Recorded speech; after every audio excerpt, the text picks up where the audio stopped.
Hello and welcome or welcome back to Book Yaps with Ash. I am Ash, and something you may or may not know about me is that I didn't make one of these wrap-up videos for my June reads. Fun fact, you may not have even noticed, but I noticed. I was going to make one just for my July books, but I only read 5 books in July, which, when I say that, I'm like, 5 is still pretty good. But I read a lot of books and DNF'd 2 books in June, and I feel like I should talk about them. This video went from being about 5 books to being about more than 5. There are others that aren't here that I don't have. So, thumbnail. This will be, this is a long form video. That's what YouTube's for. And so I'm going to talk about the books I read. Maybe we'll call it my summer reads. Well, I've just sprawled all of them out on the couch with no organization at all. So how do I want to, maybe I should just go in order. We'll go sort of in order. We'll start with the books that were my least favorite of the past 2 months, in the sense that I didn't finish them. So, if you know, I have a list of books I wanted to read this year, 26, and I wanted to get back on to reading books from that list. And so I started June by picking up this book, Boy Parts. I was excited to read this book. I actually bought this book as a gift for Storm for Christmas, and it sounded just weird and something kind of up my alley. And yeah, I thought I would like it. I read Bunny this time last year, and I think I was expecting it to maybe be like that. That's, you know whose fault that is? You shouldn't do that shit. You shouldn't put expectations on books like that. We kind of have to. But anyways, I got maybe 60 pages into this, 60 something. I got like 25% in, and I didn't give one shit. You know what? I know that this is kind of a book where like nothing really happens until the end, where it all makes sense maybe, or you're like, whoa. So I think the reason I didn't like this book and finish it is my fault, and no fault of the book's fault. So, will I pick this up another time? Maybe. Did I cross it off of my 26 and 26 list? Yeah, for now. I like it as a DNF, but like I gave it the old college try, and we're gonna move on. Another one that I wanted to read this year is by the author of Bird Box and also Incidents Around the House. 2 books that I did like. I did like Incidents Around the House. Sue me. And that is Inspection by Josh Mallerman. When I bought this book, I thought it sounded cool, but then like, now that I've like reread the synopsis and then read maybe close to 100 pages, I can't remember, about a quarter of this book, I don't know why I thought I'd like it, but maybe I just thought it would be different. So this is about a facility, essentially, that has been raising young boys since birth and keeping them away from women, essentially. These kids have never seen a woman, a lady, whatever. And I guess the goal of the project is that if they're not distracted by the opposite sex, then they'll just be geniuses. And so I'm saying that out loud, and you're thinking, yeah, this sounds dumb. You're probably thinking that. If you're not thinking that, you might like this book. But I'm saying it out loud. I'm like, that's dumb, because what about gaybos? In the first quarter of this book, no talk of gaybos. Okay? There should be. We want it to be a little realistic. There's like 26 kids. The odds of them being gay, like, isn't it like 1 in 3? Something like that. In my house, it's 3 in 3. So, yeah, I just, I don't know. Something about it could have been interesting to me, but it just was not. It was not interesting. And by the way, all the kids in this book are named after a letter of the alphabet, so it's weird. It's weird to read. I've checked it off the list, and I am moving on. So those are the only books I have DNF'd in the past 2 months. So let's talk about the good books I read in June. Starting with The Prospects. The Prospects is a romance book about 2 guys on a baseball team. It is told through a single perspective, which I don't feel like you get as often. Maybe that's not true. And the single perspective is, what is his name? Gene. It's Gene, and he is on this like minor league baseball team, and he's a trans man, which is quite cool. He's the first ever trans man to be on a professional baseball team, and his like, not enemy, but someone he doesn't like too much gets traded to his team, and so he has to live with that, and they might end up actually liking each other, it turns out. And I really liked this a lot. This was lovely and really great to read after a couple of failed attempts. I thought maybe, man, with those 2 DNFs like kind of in a row, I was like, damn, reading's not for me anymore. Turns out that's not true. So, yeah, if you want a cute little gay romance moment, this is a good one. I'd recommend it. Next, we have a bunch of books that I don't have because I got them from the library and they were all available at the same time. You know how that happens. So first we have Her Last Breath by Taylor Adams. I love Taylor Adams. He writes really exciting thrillers that follow a really badass girl main character, and I'm all for that. Love it. He has a book called No Exit that you may have heard of. He has a book called Her Last Word, The Last Word, that you may have heard of. The Last Word was crazy. I loved it so much. Her Last Breath is his new book that just came out this year, and it follows 2 friends who are exploring caves, small areas, and there's a guy that is trying to kill them. And it was good. It was exciting. I find his books to be exciting and enjoyable and thrilling. So if you like that, you'll probably like this one.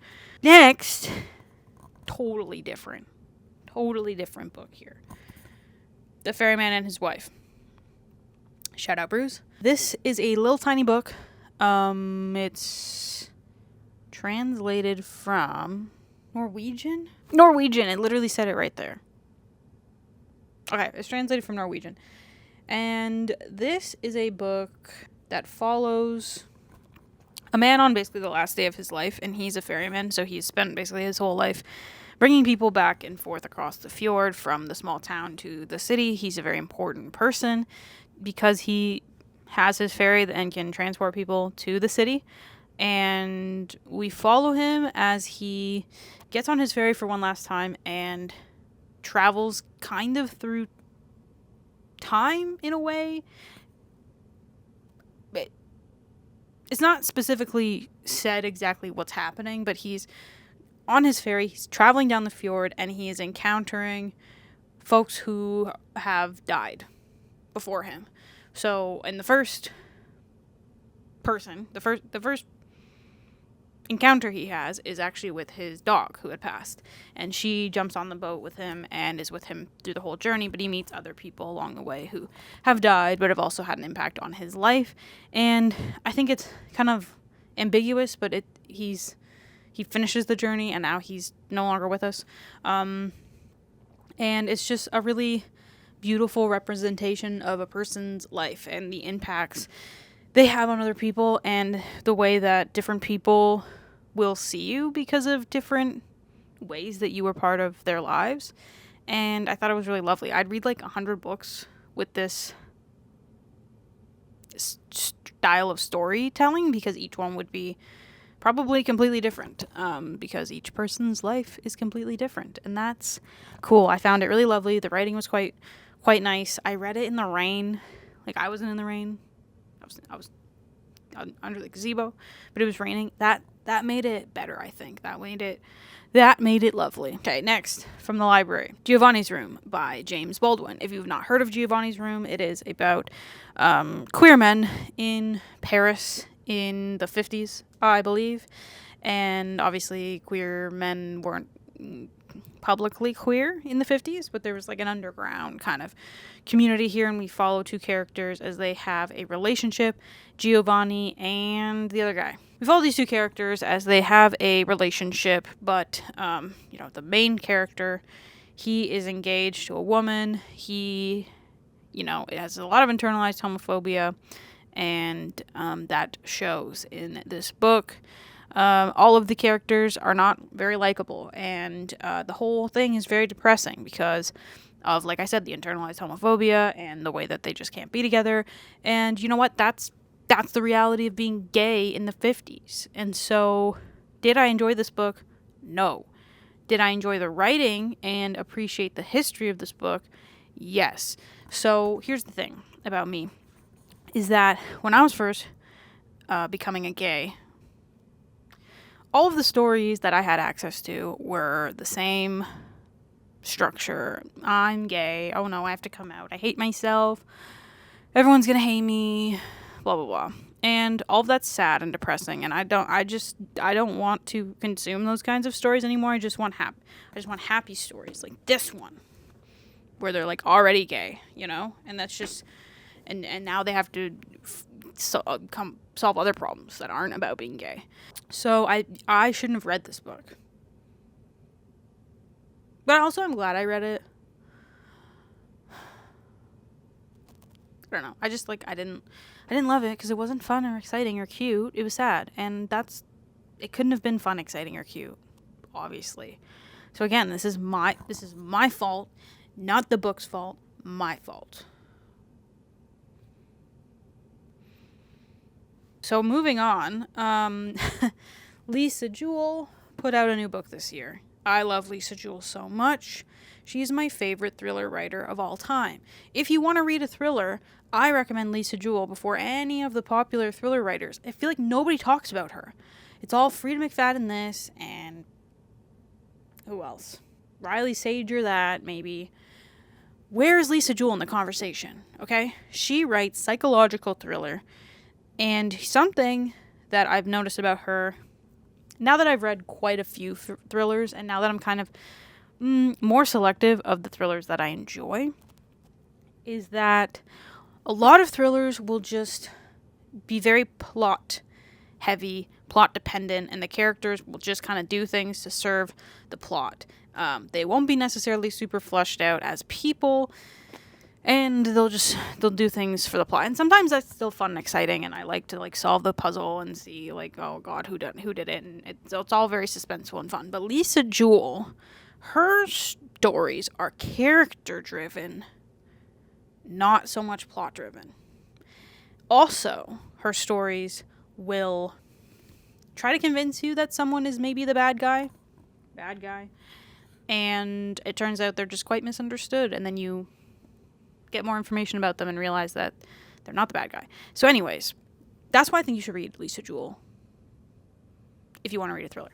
This book, it could have been her, follows the main character, Jane. She is just a regular woman, and she's out walking her dogs one day and finds a dog that's just kind of on its own, off leash, and she figures out where this dog lives and goes to return it to the house. And it turns out that she had been at this house many, many, many, many years ago. And actually, a bad thing almost happened at this house. She, it seems, was almost a victim of kidnapping and potential murder, but she escaped. She got a bad vibe and she escaped before she could essentially be drugged and trapped. So she returns this dog and she's like, okay, something weird's happening in this house. I'm going to investigate. And so she takes matters into her hand to investigate. So we get her perspective. We also get the perspective of someone who was living in this house. We get current time story. We get story from the past. And it all comes together, obviously, at the end. And I thought this was exciting. It's just different from a lot of thrillers. Like I said, character driven. You like the characters. You start by not liking some of the characters, and then turns out you do like them. And it's very fast paced, hard to put down. I love Lisa Jewell. Seriously. If you want to read thrillers, if you've read thrillers and didn't like them, maybe try out Lisa Jewell anyways. Personally, my favorite is The Family Upstairs. Culty, family, similar to this, family vibes. Everybody, of course, loves None of This Is True. That one is very hard to put down. The Night She Disappeared, also really quite good. Any of her psychological thrillers are very good, and so this is not sponsored by Lisa Jewell and her team. If she ever sees this, I would take an arc from her. I'd love to do that. Lastly, a book I don't have. Woodworking by Emily St. James. A lot of people who watch these videos are in my book club, so they already know how I feel about this. But if you are not in my book club and watching this, Woodworking is one of my favorite books I've read this year. Probably one of my favorite books I've read of all time. It follows 2 trans characters. One of them is a teenager in high school. She's got herself figured out for the most part, as much as a teenager can. But a teenager who's trans, she's transitioned and goes by the name Abigail and whatever. She's estranged from her family, her parents, not her sister. She lives with her sister, and she's just an angsty teenager, and I loved reading her perspective. I feel like I've read a lot of young adult books about teenagers, and the way that Abigail was written, this is not a young adult book, but it was just like the perfect teenage character. We also follow Erica, who is a teacher at this school, and she's not out at all. She's just figured out that she's a lady, and she needs Abigail's help to continue figuring that out. And it's a wonderful relationship between the two of them. Erica has a relationship with her ex-wife that is really important to her transition. And I think this book just does a really good job at showing you the realities of what it is to be trans in a place like South Dakota, where it is set in 2016, while also showing you joy, showing you nuance, showing you how internally you can flip-flop and deny your feelings. And it does all this without really dead-naming the characters. They do get dead-named, but it's in a way where you don't really know their dead names. It's really well written. It plays really well with perspectives, first, second, and third, in a very cool way, a very intentional way. It's a debut, which is awesome. It's just really, really great. There's so much good about it, and I don't have it. I borrowed it from the library, but when I see it in the store, I will purchase it as a trophy, because it's, honestly one of my favorite books I've read. It's just really great, and if you have never read a book about trans people, if you want to understand how it feels to be trans, if you know someone in your life who needs to understand what it is like to be trans, I think this is a perfect book, because it is equally educational while being entertaining, and does a great job with forcing empathy from the reader. Great book. Next, I'm going to talk to you about these books. These are the 6th and 7th Dungeon Crawler Carl books. I'll be quick with the 6th because I made a vlog about it. I had a lot of fun with this one. I really liked this one. I thought the theme of the floor with the cards was really quite cool. This one was equally chaotic and fun. I had a great time with this one. It's huge, but it's fun, and there's a whole vlog of my reactions to book 6 in the series, so you can watch that if you care. You may or may not have noticed that there is no vlog for book 7.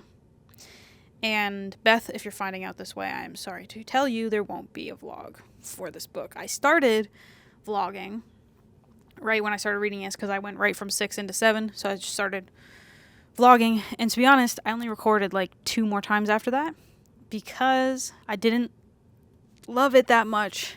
I liked it, but I didn't feel like there was anything worth vlogging about. And so, this book, it's the faction wars. We knew it was coming for a long time, and in a war, you kind of have to plan and execute those plans. And I don't care for war stories at all. I find them to be not very interesting, kind of boring. And so a lot of this is the crawlers have made and executed war plans to kill everyone in all of the other factions, and they do a really good job, and it's very cool how they do it. And there's still moments of chaos, but I feel like there wasn't a lot of spontaneity like there are in the other books, of them stumbling upon a mob or something that they have to overcome, and interacting with a really weird boss, or the floor doing really weird things. And those were the parts that I found entertaining and I thought were good to react to in a vlog format. There just wasn't a lot of it in this book. There were a few scenes. There was a scene with early on the floor, they had to kind of start getting some more experience Carl's got a new pet called the tummy acher, and they're trying to get him some experience, and so they go out to kill some mobs, and they run into like the skunks, and that was really funny because I think Donut and Mongo got sprayed by skunks. The AI in this book has gone bananas, and there's a part where it kind of manifests as a character from the third book, The Fourth Floor. That part is really cool, kind of creepy in a way, but yeah, I just didn't find that I was having things to say and share about it. I took a long time to get through this because I was like, I don't care what's happening, and I'm okay to admit that. I'm not a hater.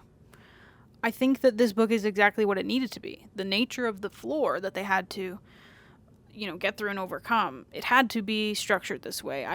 It was just my least favorite way of structuring it. And I think that that's like a unique opinion. A lot of people really love this one, and I just still really love 4. The bubbles, man. The bubbles were so cool. Now, I am into 8 now, and I'm also not making a vlog. I think I'm just kind of burnt out from making the vlogs about these books, and I just wanted to listen to it and enjoy it, and I have been. So, I'm not a hater. This was just my least favorite book.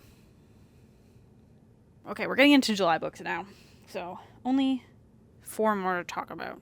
This is one of the best books I've read this year, too. Evenings and Weekends by Ocean McKenna. This is a book that follows a wide cast of characters over one weekend. There's a heat wave happening in London, England. It's kind of like Love Actually, in a way. Reminded me a lot of that because, Love Actually follows all of these characters, and then you see how they're, really all connected in some way. So all of these characters are connected in some way, and that's really cool. The difference between this and Love Actually is Love Actually has a lot of dialogue and physical comedy there's a fucking man outside my window. That sucked. And where this wouldn't work as a movie is a lot of what is going on with these characters is happening in their heads. So they're keeping secrets from each other. They're not telling each other how they truly feel.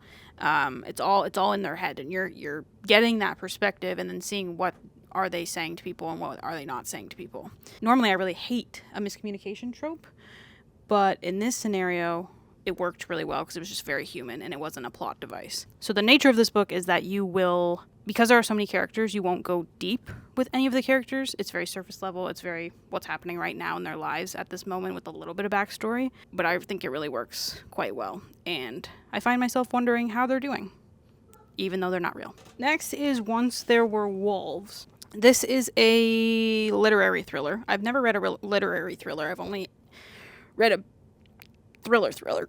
And this follows the main character, Inti. She is in Scotland in a town where her job is to make wolves live in the forest again because they've kind of been chased away or killed off through just the world existing and humans and whatever. And the goal is to kind of bring up the ecosystem again with wolves who are kind of top of the food chain in the forest, and they'll hunt deer and whatever. It's supposed to help the environment, essentially. And so she comes to this town with these wolves, but all the townspeople don't really want them there. They are worried that the wolves are going to, leave the forest and start killing their livestock or the people or whatever. And so her job is also kind of to convince these people that that's not going to happen. But one day she stumbles upon someone who has died, and it looks like he may have been attacked by one of the wolves, but we're just not sure. And so in that moment of panic, she buries the body to try and cover it up. And the rest of the book is us following the aftermath of that, trying to figure out what actually happened, and then getting a bit of her backstory in relation to her sister, who also lives with her but does not speak anymore. And so a lot of great plot elements there, a lot of interesting characters. Between her and the people who live in the town, really grapples with the idea of are people all good, all bad, or somewhere in between. I liked this book. The problem I had with it is that I picked it up hoping that I would finish it before I traveled to Ireland, and I did not. I only got about halfway through because I had a busy week, and so I'd hoped to just read it all before then, And usually when I travel and do a big trip like that, I don't read much. So I didn't read any of it for like 5 days. And so, a book this small, taking a 5-day break kind of like takes you out of it a bit. But I did finish I think I read like a third or close to half of it on the plane home. And I really liked it, and I thought it was good. And this author also wrote Wild Dark Shore, which is quite popular right now. So looking forward to reading that, but this is Once There Were Wolves. This is a book that I started on the plane as well. The Only Survivors by Megan Miranda. I used my wheel of unread thrillers to pick it, and was lucky enough that it was on my Kobo because I was on a plane. Didn't have this with me. And was just really looking for something fast-paced, interesting enough that I could that it would hold my attention for the 5 hours that I was on the plane in between my naps that I was taking. So I would fall asleep, wake up, read this for 20 minutes, an hour. I don't know. No idea, to be honest with you. Time was weird on that flight. But then, I think I read about half of it, which is pretty good for me, to be honest. I fell asleep a lot. And this is my second Megan Miranda book. The first one I read was called The Last House Guest, and I didn't really care for it too much. I didn't really care what happened. I finished it, but I was like, whatever. This one was better. It held my attention more. And this follows a group of people who are now adults, but on their high school trip, their graduation trip, they were traveling through Tennessee in 2 vans, and the 2 vans crashed into the river. And most of the people did not survive. There were 9 survivors, and I think 12 people who didn't survive the accident. And the people who survived have kind of fabricated a story around what happened. And so through reading this, you get bits and pieces of the true story. You get what they've told people. You get the main perspective is from Cassidy, one of the survivors. She is kind of your present day perspective. And then you go back through all of the hours of that event taking place. And each hour is one of the other survivors' perspectives. So you get bits and pieces of what's happening as they're trying to survive this accident, and as people are getting swept away by the river and drowning and whatever. And so they get together every year on the anniversary of this, not to mourn or celebrate or anything, but to kind of keep tabs on one another. So of the 9 survivors, 1 year after, one of them also passed away, and now this year there's another one who has passed away, and so they're keeping tabs on one another, but also wondering why this is happening. Why are more of them dying? And so that's very interesting. Unique premise. The kind of conclusion was sure something. I think this book got the job done of holding my attention. I finished it in a couple of days, maybe 2 or 3. It was a fine thriller. Like I said earlier, most thrillers are plot heavy, plot leaning. This is one of them. It was still fun. It was still exciting. It was still suspenseful. Not my favorite of all time, but it was fun. And that's what matters. Lastly, how long is this video going to be? Probably pretty long. Maybe I should have just done 2. Anyways, last book I finished in July. A Man Called Uva. Read this for my book club. I may actually have DNF'd this if not for reading it for my book club, but I am glad I finished it. This is Frederick Bachman's first book. It's pretty popular. A lot of people really, really love it. I think where it succeeded is in his writing. If you can see here, all of those pages that are folded have underlined quotes on them. I thought his writing was really wonderful. Can hit you right there with a line. Where this book did not succeed for me is it was really repetitive. And it's not that long, but it was still really repetitive. And so this book follows Uva. He is 59, which feels quite young for the character that he is, but he is just an old autistic man, basically, who doesn't know how to communicate with words, who can't adapt to changing technology or mentality or whatever. He's like, no, things have to be the way I want them to be. Which is exhausting. But it's very real. That's how men are. Okay? And Uva's wife has passed away, which is a minor spoiler, but is also revealed within 30 pages, so. Sorry. She's passed away and he wants to join her. He wants to die. And he keeps trying to die, actually. And people in his community keep kind of stumbling and stopping his suicide. And so he is like sucked into this. There's this new family of immigrants who have moved in down the street. He's sucked into helping them out. There's his neighbor that he's butt heads with, but also been friends with since the houses were built. Something's going on there. And there are some other characters that he's just sucked into their stories. And through that, he learns to be less rigid, of course. But mostly, he just treats everyone like shit. And that is something that doesn't sit well with me. This book was written in like 2014. I think a lot has changed since then with like well, maybe it has, maybe it hasn't, with like the standards that we hold men to. Like, I think a book like this wouldn't be as wildly loved by a literary community because, men should just learn to communicate.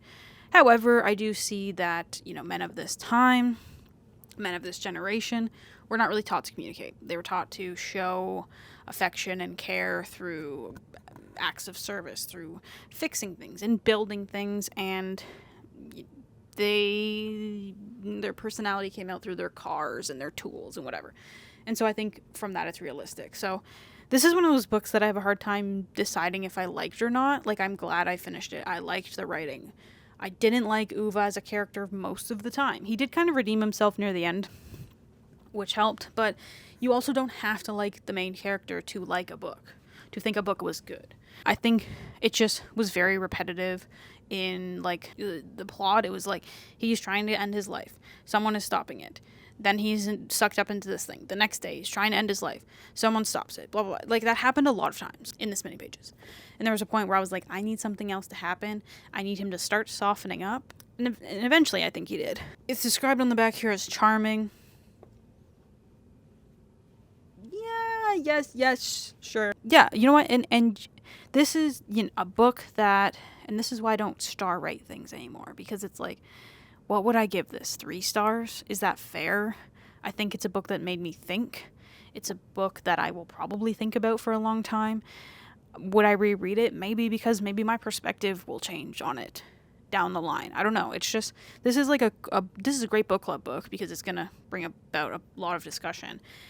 And yeah, I think some books exist to entertain you. Some books exist to make you think. Some books exist so you read about humanity and you enjoy it. Books are all different, and I think that's a great way to wrap up this long ass video. So those are the books I read this summer. I know that summer actually goes to like the end of September, but for me, it's over.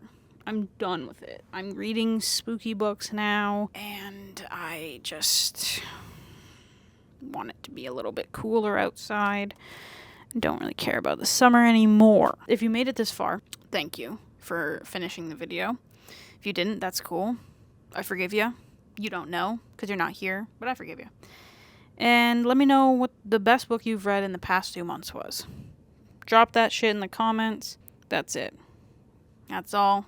Have a good day.